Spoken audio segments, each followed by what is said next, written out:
accomplishment starts with a decision to try, and that is the thought for the day.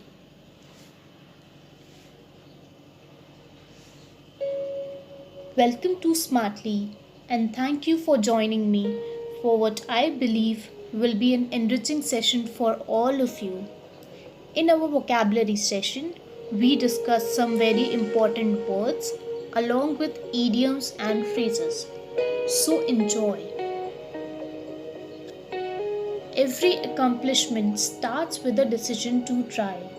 आपकी हर उपलब्धि आपके कोशिश करने के निर्णय से ही शुरू होती है। जब तक आप ये नहीं निर्णय लेते कि आप कोशिश करेंगे, तब तक आप किसी भी चीज़ को नहीं पा सकते, और हर चीज़ को पाने के लिए एक शुरुआत होना बहुत ज़रूरी है। सो इसी थॉट के साथ हम आज का अपना सेशन स्टार्ट करते हैं।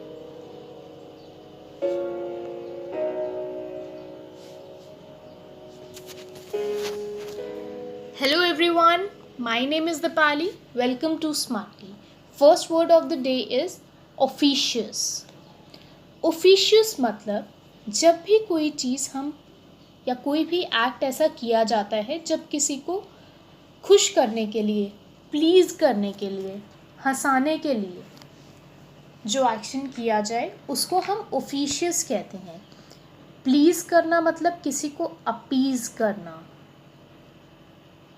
किसी को अले करना, किसी को खुश करने की कोशिश करना, ये होता है प्लीज़ करना।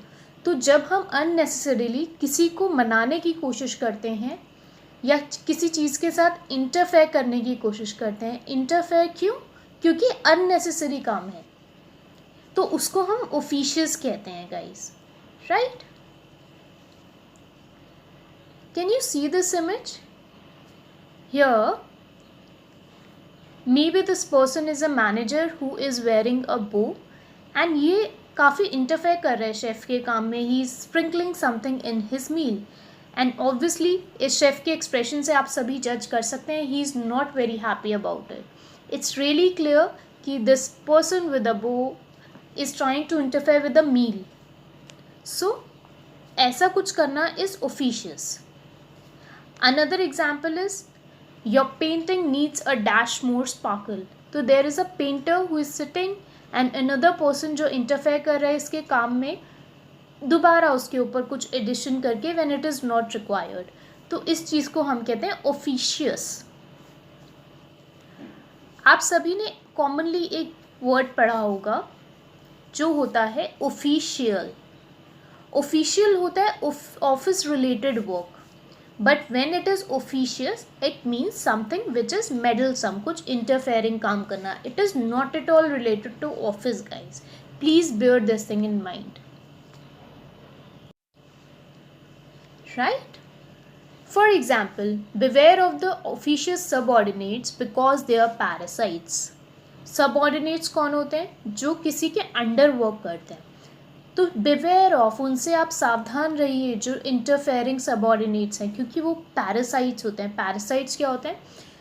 दे आर ऑर्गेनिजम्स जो किसी सेकंड ऑर्गेनिज्म के ऊपर जीते हैं अपने सर्वाइवल के लिए. ठीक है, कुछ ऐसे प्लांट्स होते हैं, और या फिर जैसे हमारे बहुत बार आपने देखा होगा कि देयर इज़ अ काउ या there is a buffalo, cattle के ऊपर क्रोज बैठे होते हैं. तो what they do is they feed upon the ticks जो उनकी बॉडी पे होते हैं. बट समटाइम्स कुछ प्लांट्स में ऐसा होता है कि कुछ ऐसे इंसेक्ट्स उनके ऊपर सर्वाइव करते हैं जो प्लांट से सारा नरिशमेंट गेन कर लेते हैं. ये जो नरिशमेंट गेन करते हैं इसकी सारी प्रोडक्शन तो प्लांट्स ही करते हैं, बट ये इसका न्यूट्रिशन सक कर लेते हैं पैरासाइट ये इंसेक्ट्स. तो somebody who sucks out the nutrition, the good substance from somebody else, they are known as parasites. Right? तो यहाँ पे हमने दो वर्ड्स की मीनिंग समझे, officious, meddlesome and one more parasite. Right? तो लोग कैसे हैं? ऑफिशियस कौन है? सबऑर्डिनेट्स हैं. Subordinates are people, so they are noun. Officious क्या हुआ हमारा? Adjective. Right guys? Now moving forward, next word is obnoxious. This is very important. How do we pronounce it? Obnoxious. जब कुछ बहुत ज़्यादा हार्मफुल होता है, नास्टी मतलब भी होता है हार्मफुल, ठीक है। और हमने एक वर्ड और पढ़ा था, नॉक्शियस, वहीं से आया है वर्ड ऑब्नॉक्शियस, ठीक है। Something which is harmful, nasty, not good to deal with. When somebody's voice when they are talking over phone, कभी कभार हमारे घर में भी ऐसा होता है, हमारा कोई सिबलिंग, हमारे parents, they talk very loudly and the other person is not comfortable with the same. जब ऐसी सिचुएशन होती है तो ये हमारे लिए काफ़ी हार्मफुल हो जाती है। मे बी वो हमारे पढ़ाई के टाइम स्केड्यूल में इंटरफेरेंस क्रिएट कर रहा हो। For example, Rani behaved obnoxiously with her daughter in law। रानी अपनी डॉटर इन लॉ के साथ obnoxiously बिहेव करती है in a very harmful way. Now what is the behavior, how is the behavior is obnoxious। तो कल हमने जैसे discuss किया था, he is good at studies। तो एडजेक्टिव ज़रूरी नहीं है कि एडजेक्टिव के बाद आपको कोई नाउन ही मिलेगा, आपको उसके आसपास प्रेपोजिशंस भी मिल सकती हैं। You have to identify them, ठीक है। रानी का बिहेवियर कैसा है, ऑब्नॉक्शियस है, that's why it's an adjective. How is he at studies, he is good at studies, तो that's why it's an adjective here, right. Now the next word is perjury. Perjury को कैसे याद रखेंगे, jury होता है, jury हमारे जज होते हैं जो किसी चीज़ का डिसीजन लेते हैं अल्टीमेटली।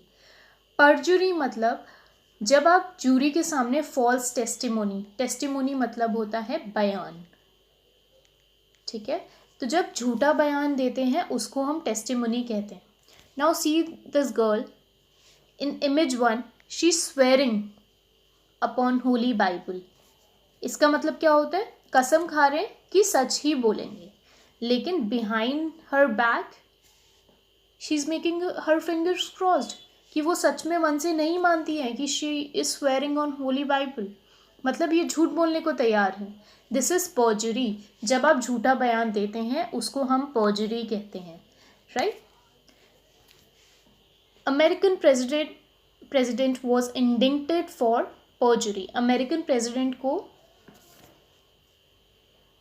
ट्रायल के लिए बुलाया गया, उनको अक्यूज़ किया गया कि एक क्राइम हुआ है बिकॉज उन्होंने फॉल्स टेस्टिमोनी दी है। इंडिक्टेड क्या होता है, to formally decide someone should be put on trial for a crime. Trial क्या होता है, जब आपको किसी केस के लिए सुनवाई के लिए बुलाया जाता है, उस सुनवाई को हम ट्रायल कहते हैं। तो अमेरिकन प्रेसिडेंट को झूठा बयान देने के लिए इंडिक्ट किया गया, ये डिसाइड किया गया कि he has committed a crime and he will be put on trial. All right, now moving towards the next word, that is prolific। prolific means जब कोई बहुत अच्छा fruitful प्रोडक्टिव काम होता है उसको हम कहते हैं prolific। जैसे शेक्सपियर की नॉवेल्स जो उनकी राइटिंग्स हैं हम आज तक पढ़ते हैं। Shakespeare was a prolific playwright, he was a very fruitful very productive playwright। इतना इनोवेशन था उनकी राइटिंग्स में कि आज तक after so many centuries and years we are reading it, okay. तो यहाँ पर प्ले राइट है, प्ले राइटर नहीं है। प्ले राइटर कुछ नहीं होता, playwright is the person with the W who writes the play. It is WRIGHT, please remember this word also. तो what was his quality, he was a prolific playwright. तो that's Y कैसा play right, prolific, तो ये एक adjective है, right. Next one is सल्ट्री। सल्ट्री मतलब sweltering, hot and humid. जैसे धीरे धीरे हमारे आसपास समर्स आ गए हैं, ह्यूमिडिटी बढ़ेगी, टेम्परेचर काफ़ी बढ़ रहा है, उसको स्वेल्टरिंग या सल्ट्री टेम्परेचर कहते हैं। September and October are sultry months because of excessive humidity। सितंबर और अक्टूबर काफ़ी स्वेटिंग करने वाले मंथ्स हैं क्योंकि ह्यूमिडिटी बहुत ज़्यादा होती है। तो यहाँ पे आप दो वर्ड्स याद रखेंगे, sultry and sweltering. Both of this words are new guys, please remember them. Now next word is status quo. How do we pronounce this, status quo. Status मतलब होता है आपकी पोजिशन।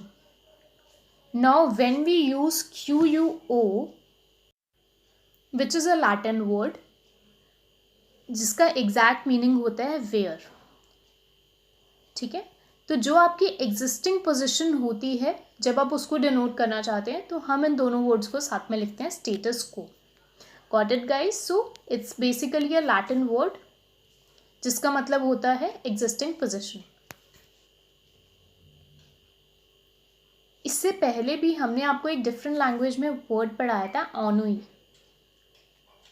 जो हमारे स्टार्टिंग में कुछ स्टार्टिंग के सेशन में था. If you remember then please put the meaning and one sentence down with it. I hope you do not copy it and paste it from anywhere. जो कुछ आंसर्स में मैंने देखा है जनरली कॉमेंट बॉक्स में, if you remember this then I will be really happy guys. Right, coming back to the word status को. तो आपकी जो एग्जिस्टिंग पोजिशन रहती है उसके लिए हम ये यूज़ करते हैं. लाइक माई स्टेटस को these days is working as a coordinator in some hospital, right? The status of this fish is swimming in an opposite direction in the pool. India and Pakistan have agreed to maintain status quo in respect of line of control in Kashmir. तो क्या हुआ है, India और पाकिस्तान ने agree किया है to maintain अपनी position को, अपनी एग्जिस्टिंग पोजीशन को मेंटेन करने के लिए डिसाइड किया है in respect to line of control, in respect to जो LOC है हमारी कश्मीर में, जिसके एक साइड इंडिया का कंट्रोल है, एक साइड पाकिस्तान का कंट्रोल है, सेम पोजीशन को मेंटेन करने का डिसाइड किया गया है. इट्स एक्चुअली अ नाउन क्योंकि ये एक प्लेस है. Right, now the next word is tacit या टैकेट. इसका मतलब होता है जब कुछ चीज़ बिना समझाए हुए ही, बिना एक्सप्लेन किए हुए ही समझ आ जाती है, एक्सप्लेन्ड है ऑलरेडी. बिना बोले हुए ही जब चीज़ क्लियर है उसको हम टैकेट कहते हैं. If two people, generally twins में भी होता है, हम ऐसी मूवीज़ में देखते हैं कि उनकी थिंकिंग काफ़ी सेम है, इवन विदाउट स्टेटिंग और क्लियरिंग आउट एनीथिंग, उनके माइंड में सेम चीज़, सेम आइडिया घूमता है. That is tacit guys. There seems to be a tacit understanding between China and Pakistan about destabilizing India. जैसे अभी हमारे यहाँ कोरोना वायरस है, पाकिस्तान के काफ़ी अटैक्स वगैरह होते रहते हैं, तो ऐसा लगता है कि बिना क्लियर आउट किए ही उनके बीच में ये अंडरस्टैंडिंग है कि उनको इंडिया को डिस्टेबलाइज, अनस्टेबल करना है, इंडिया की हेल्थ वगैरह सब कुछ ख़त्म कर देनी है, ऐसा लगता है. ठीक है, तो अंडरस्टैंडिंग कैसी है, टैकेट है या टैसिट है. So it's an adjective again. आज एडजेक्टिव आप लोगों को क्लियर हो जाए इसीलिए हमने most of the words adjective choose किए हैं. Right, next word is utopia. Utopia जैसा साउंड करने वाला हमने पहले एक वर्ड पढ़ा था, यूफोरिया. इसका मीनिंग भी आप अभी लाइव कमेंट सेक्शन में मेंशन करके बताइए. I am waiting for your answer guys. Give me a meaning and a sentence with euphoria. I'm giving you 30 seconds for that. And your time starts now.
And I think it was more.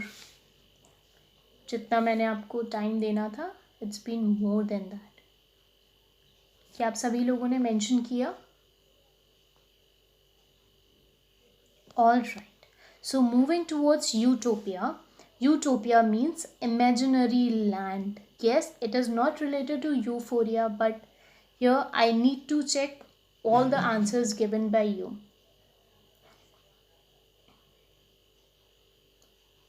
So I'll be replying in the comment section right now on your answers, guys. Let's take 30 more seconds so that I can answer or check who all have taken this thing seriously and answered.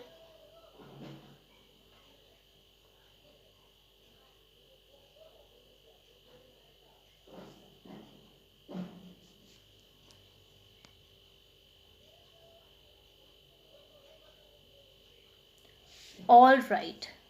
Now, utopia is an imaginary land, कोई ऐसी जगह जो आप हमेशा imagine करते हैं, आपके thoughts में रहती है कि चीज़ ब्यूटीफुल होगी. लाइक वी इमेजिन कि हमारा वर्ल्ड बहुत सुंदर होगा, ग्रीन होगा, there will be plenty of clean water to drink, there will be greenery all around, there will be beautiful houses, कोई पोल्यूशन नहीं होगा, every person will be safe और people will be literate, they will be well educated, हर जगह jobs की availability होगी. तो ये हमारी इमेजिनरी लैंड है. कहीं ना कहीं डिफेक्ट्स होने की वजह से ये चीज़ हम अचीव नहीं कर पाते. Those who think of the world free from violence are living in utopia. ये this is a line from place कि अगर आप आज के वर्ल्ड के बारे में सोचें कि the world is free from violence, यहाँ पे कोई भी वायलेंस नहीं है, तो definitely you are living in an imaginary land. Next word is vogue. Vogue काफ़ी फेमस मैगजीन से जाना जाता है. It's a very famous magazine which represents the popular latest fashion. Jeans are vogue these days. आजकल jeans काफ़ी popular है. The magazine looks like this. इस magazine को देखते ही आपको इसका मतलब याद आना चाहिए. All right. Now next one is wield. Wield मतलब to use a particular thing that is power. जब आप पावर को यूज़ करते हैं तो उसके लिए व्हील्ड वर्ड यूज़ किया जाता है. Right. Dictators are accustomed to wielding power against opponents ruthlessly. Dictators कौन होते हैं? जो अपनी मनचाहा करते हैं. जैसे हिटलर वॉज अ डिक्टेटर जो हर चीज़ के लिए बताता है कि आप ये करो, आप ये करो, जो अननेसेसरीली ऑर्डर्स देते हैं. ठीक है. यहाँ पे कुछ वर्ड्स हैं जो आप सभी के लिए नए हैं. वन बाय वन मैं उनको एक्सप्लेन करूँगी, don't worry. First one was dictator जो अननेसेसरीली ऑर्डर्स देता है. अकस्टम्ड मतलब हैबिचुअल होना, जिनको आदत होती है ऐसा कुछ करने की. ठीक है. जैसे डिक्टेटर्स को आदत है अननेसेसरली ऑर्डर्स देने की. Third is वील्डिंग. वील्डिंग मतलब टू यूज पावर. ओपोनेंट्स मतलब जो आपके ऑपोजिट साइड पे होते हैं, जो आपके अगेंस्ट होते हैं, the people who are against you. Ruthlessly मतलब निर्दयता से, विदाउट एनी काइंडनेस. तो जब भी दिस इज निर्दयता गाइस. जब भी कोई चीज़, कोई पावर, स्पेशली पावर को यूज़ किया जा रहा है, तो डिक्टेटर्स को आदत थी कि पावर को अपने ओपोनेंट्स के लिए, अपने लोगों के लिए जो उनके अगेंस्ट होते हैं, उनके अगेंस्ट निर्दयता से पावर को यूज़ किया जाता था. जैसे हमारा जलियांवाला बाग हुआ था, सबने उसके बारे में पढ़ा भी है, सुना भी है. निर्दयता से लोगों को गोली मार दी गई. एंड ब्रिटिशर्स के पास क्या पावर थी? उनके पास बहुत सारी गन्स, बुलेट्स, एमिनेशन था जिससे इजीली उनको मारा जा सकता था. So this is वील्डिंग. जब आप पावर को यूज़ करते हैं ना किसी को परेशान करने के लिए, उसको वील्ड कहते हैं. It's an act, it's a verb. ये काम है, क्रिया है. Right. Now we are done with the words of the day. Heading towards idioms and phrases. First one is under the rose. आपने कभी मूवीज में देखा है कि there is a rose at the end और starting of a song, actor and actress are hiding behind it. ठीक है. So what happens is, जब कोई चीज़ सीक्रेटली किया जाए, और जनरली उनके बीच में एक रोज़ होता है, जब कोई चीज़ सीक्रेटली की जाए उसको हम अंडर द रोज़ कहते हैं. I know this is quite funny and काफ़ी मेमोरीज आपके माइंड में आ गई होगी, but please students get back to your. Under the rose मतलब किसी भी चीज़ को सीक्रेटली करना. right? When the parents of Amulya did not agree to the marriage of their son, Amulya is the son only, okay? Amulya is the name of that son. जब parents agree नहीं किए अमूल्य की शादी के लिए, तो उसने मीता को सीक्रेटली मीता से शादी कर ली. So this happened under the rose. जब कोई चीज़ काफ़ी छुप के की जाए. आपको याद होगा रोज से भी हमने बेड ऑफ रोज ऐसे करके आपको एक और ईडियम पढ़ाया था. तो फ्लावर रिलेटेड ईडियम्स भी आपको आ सकते हैं. Next one is wee hours. Wee मतलब एट डॉन, वो समय जब भोर हो रही होती है. जब सुबह सुबह का 4 बजे का टाइम होता है, 3 बजे हमारा एकदम अंधेरा होता है. 4 o'clock जब थोड़ा थोड़ा रोशनी आनी शुरू होती है, उसको हम भोर जिसको कहते हैं, पहला पहर, वो होता है dawn. It is not DON, it is DAWN. ये डॉन तो सभी को पता होगा. 12 मुल्कों की पुलिस या जितने 14 मुल्कों की पुलिस, you guys better know than me कि कितने मुल्कों की पुलिस इनके पीछे पड़ी है. एंड आप सभी को पता है डॉन कौन है. हाँ, we don't want to talk about this, we want to talk about dawn, मतलब भोर. ठीक है, भोर जो होती है, इसको वी आवर्स कहते हैं. इस इमेज में देखिए ना, रात भी है लेकिन थोड़ी सी रोशनी भी है. The old couple was murdered at wee hours of the day. जो ओल्ड कपल था उसको डॉन के टाइम पे, भोर में ही मार दिया गया.